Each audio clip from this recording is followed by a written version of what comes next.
نبدو أول ماسك العيد العام هذا إن شاء الله يدخل علينا بالصحة والهنا. شوفوا ماسك طبيعي ما فيش مكونات ياسر. المكونات هذه تقريبا عدد كل بنت عندها حجرة النيلة الزرقاء. هذه النيلة الزرقاء أنا نشريها حجرة لأن الغبرة أكثر شيء راح يديروها الحجرة، الغبرة تاعها ماهيش حرة، فنضطر أني نشري حجر النيلة الزرقاء. وكيفاش نرحيها؟ اللي ما عندوش رحاية يبرشها في المبرشة وتخرج له غبرة. نحتاج ملعقة متوسطة من النيلة الزرقاء غبرة، ونحتاج ملعقة من الزبادي ولا ياغورت طبيعي، والماء تاعه. شفتوا الماء هذاك اللي خرجه هذا ثاني نحتاجوه، هو اللي راح نخلطوا به الكريمة تاع اليوم. لازم قبل العيد نديروا شوية نيتواياج للوجه، شوية تنظيفات، شوية كريمات، شوية ماسكات للوجه.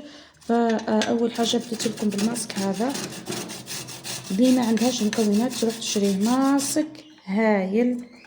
شفتوا كيفاش؟ هذه باش نقصد لكم علاه تشروا الحجرة.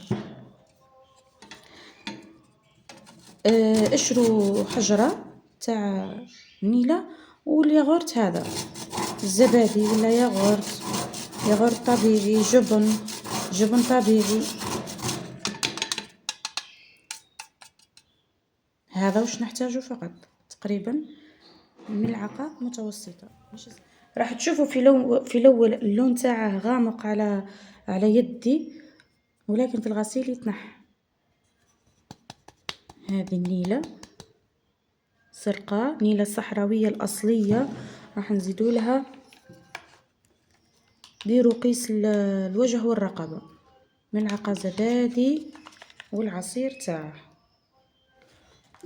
ونحرك.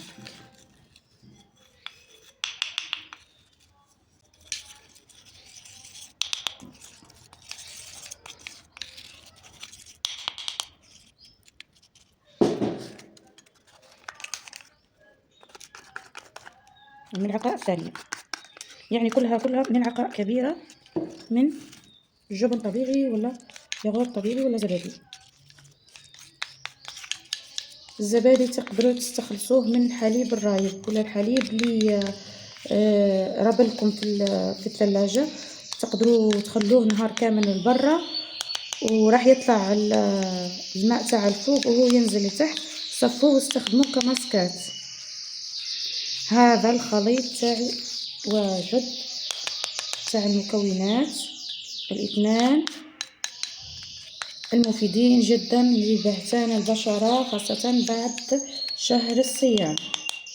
يستخدم على بشرة نظيفة. أنا قبل ما نجي نخدمه غسلت وجهي بالغسول الخاص بي وقلت نحطه، من بعد نبدأ ندخل للمطبخ. يعني راح نخليه مدة عادي نص ساعة بعد باش نغسله. لو كان نبدأ القضية والطياب ننسى الماسك، فنروح نديره ونبدأ قضيتي وننساه هو في وجهي. فهمتوني؟ تستخدموه مدة 20 دقيقة إذا مزروبين، وإذا مش مزروبين تخلوه مدة طويلة في وجوهكم. وبعدها تغسلوه عادي بالماء، يكون مائل إلى البارد شوي. يستخدم مرتين في الأسبوع. بعدها ترطيب للبشرة الجافة، واللي ما بشرته ما هي جافة عادي يستخدم هذا فقط. شوفوا لي الألوان، شوفوا القوام. هذا هو الماسك تاعنا، مكونين فقط.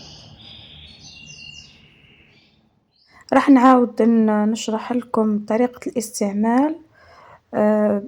مانيش عارفة بالك ما فهمتوهاش، كي عاد كان زقزقة العصافير وين يسمعوني نتكلم يزيدوهم في صوتهم، نسكت يسكتوا، ما فهمتش علاه. المهم شوفوا الماسك هذا بعد ما تخلطوه تحطوه على بشرة نظيفة، تخلوه تقريبا نص ساعة حتى يعني يجف كي تشوفوه نشف روحوا اغسلوه، اغسلوه بماء مش بارد ياسر، يكون دافي شوي، واستمتعوا بالنظافة بالإشراقة. وجه تحسوه رجع فيه يضوي نقولوا حنايا، رجع فيه الحياة بعد صيام وجهد وتعب راح تستعملوا الماسك هذا وتنبهروا بالنتيجة. واش حنقول لكم ثاني؟ البشرة الجافة لازم تدهنوا بكريمة ولا زيت اللوز، والبشرة الدهنية عادي ما تدهنوش، ولكن إذا حسيتوا وجهكم تشد شوي ونشف شوي ادهنوا بحاجة خفيفة. وبصحتكم إن شاء الله يوصلكم الفيديو وتستمتعوا به وتجربوه وترجعوا لي في التعليقات. وسلام.